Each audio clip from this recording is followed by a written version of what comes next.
સો યુકેના જે local elections હતા એ કાલે પૂરા થયા અને આજે એના રિઝલ્ટ આવવાના ચાલુ થઈ ગયા છે. રિફોર્મ યુકે કરીને જે પાર્ટી છે એ મેજોરિટીઝ વિન થઈ રહી છે પૂરા યુકેમાં. લેબર પાર્ટી કે જે હાલમાં સત્તામાં છે અહીંયા, કાયર સ્ટારમરની પાર્ટી, એ સેકન્ડ નંબર પર છે અને પોતાની ઘણી બધી સીટો લૂઝ કરી રહી છે. જોવાની વાત એ છે કે ભાઈ રિફોર્મ પાર્ટી એ પાર્ટી છે કે જેને હમણાં થોડા સમયમાં જ એટલા બધા ઇમિગ્રેશન વિશેના જે સ્ટેટમેન્ટ આપ્યા છે, લાઈક એ લોકો જો સત્તામાં આવશે તો ILR સમાપ્ત કરી દેશે, ઇન્ડેફિનેટ લીવ જે છે યુકેનું સમાપ્ત કરી દેશે.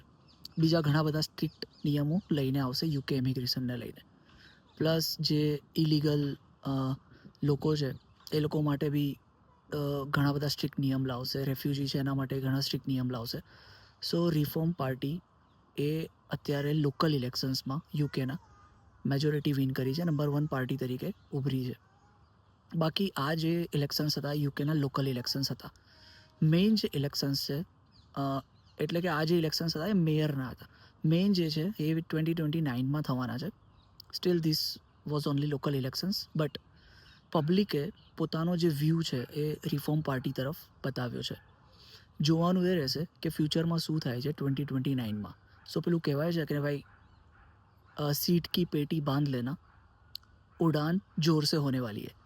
એ જ રીતે છે ભાઈ 2029માં શું થશે કોઈને ખબર નથી, જસ્ટ ગોડ નોઝ.